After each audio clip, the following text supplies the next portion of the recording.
Hello and welcome back to the Kingdom Gazette, where we share all the little details that you need to know about everything Disney. In today's episode, we'll be taking a closer look at the incredibly popular indoor and outdoor roller coaster attraction, Seven Dwarfs Mine Train. While versions of this attraction can be found in both Walt Disney World and Shanghai Disneyland, the one we're hopping aboard today is the ride located in the Magic Kingdom in Orlando, Florida. This fun-filled family coaster is themed around Walt Disney's 1937 classic animated feature film Snow White and the Seven Dwarfs, and can be found right as you enter Fantasyland from the direction of the Castle Hub across the walkway from the Winnie the Pooh ride.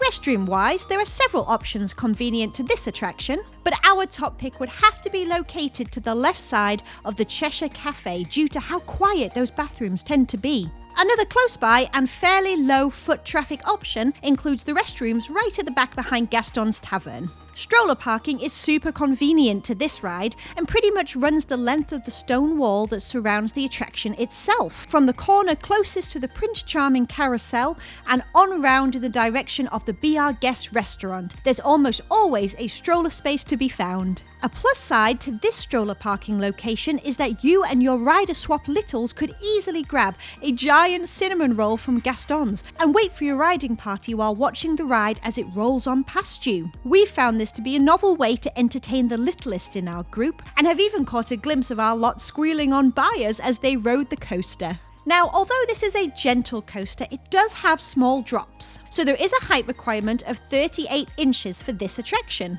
The restraint is an individual lap bar plus a handrail present for each rider, and each row seats 2 riders at a time, with room at each person's feet for items like larger bags, plus a net storage compartment for smaller items such as sunglasses or ears, which Disney do recommend that you remove during the ride.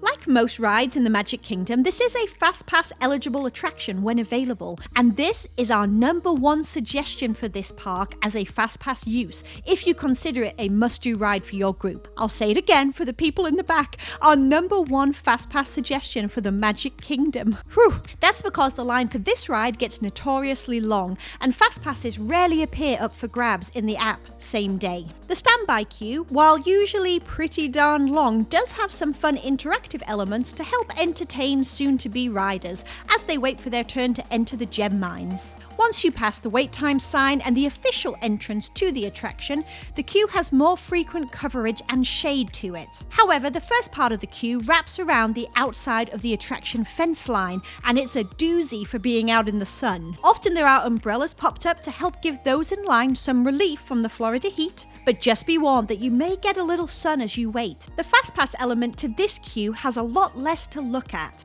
Though the Disney details of the whole environment are immersive as always, personally we think it's worth skipping the novelty of the standby line to save some time when it comes to this ride. Basically, if a Fastpass pops up, grab it. As I mentioned earlier, ride vehicles seat 2 people per row side by side, while each car of the mine train has 2 rows to it. Each ride car is boarded from the right hand side, and disembarkment occurs in a different part of the station, so climbing on and off is fairly low pressure. Riders must transfer from a wheelchair or ECV at this attraction, and no service animals are permitted on board. This ride also totes the usual health and expectant mother warnings. Rider swap is available on this ride and can be obtained from the cast member at the front of the attraction. Look for one of the fine folks holding the tablet to help you out with that. We've noticed recently though that it's at their discretion exactly how they execute it each time. Some days we've been able to get the switch at the entrance, and while our first riders get in line, the others head off for a sweet treat, a wander around Fantasyland,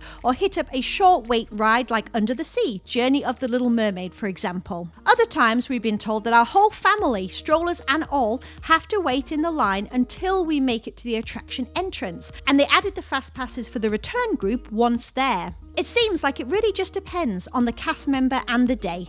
The ride begins inside the mine, which is jam-packed with Disney whimsy, and the ride launches steadily into its first small drop of many, almost right out of the station. One of the most notable features about the mine train is its cars, which rock gently back and forth as the coaster cruises around bends and corners. Personally, our lot loves the motion, and we feel like it really adds a fluidity to the ride, as opposed to some of the jerkiness that you can find on other smaller coasters. Barnstormer comes to mind.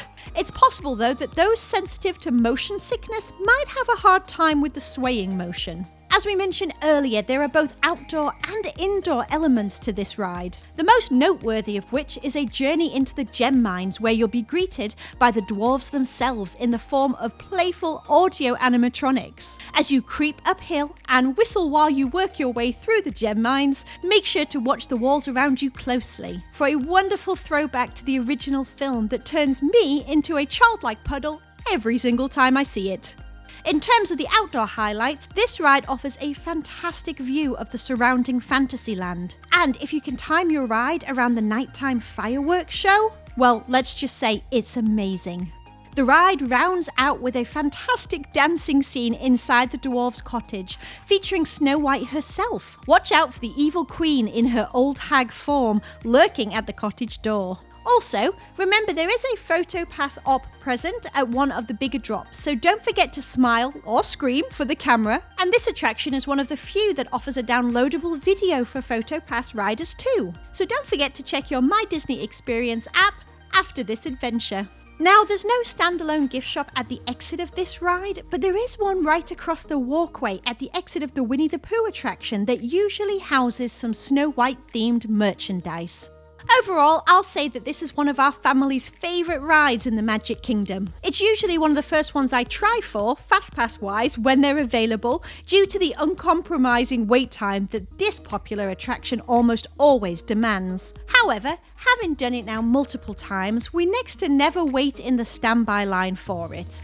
It's such a fun themed ride and truly a pleasure to experience. But for us, there are other rides that take precedent for Disney magic and details, such as the Haunted Mansion or the Pirates of the Caribbean, that tend to have much shorter wait times. Each to their own, I say. As always, thanks for watching. Like, subscribe, check out the blog and the socials, do all the things, and don't forget to give a little magic to someone today.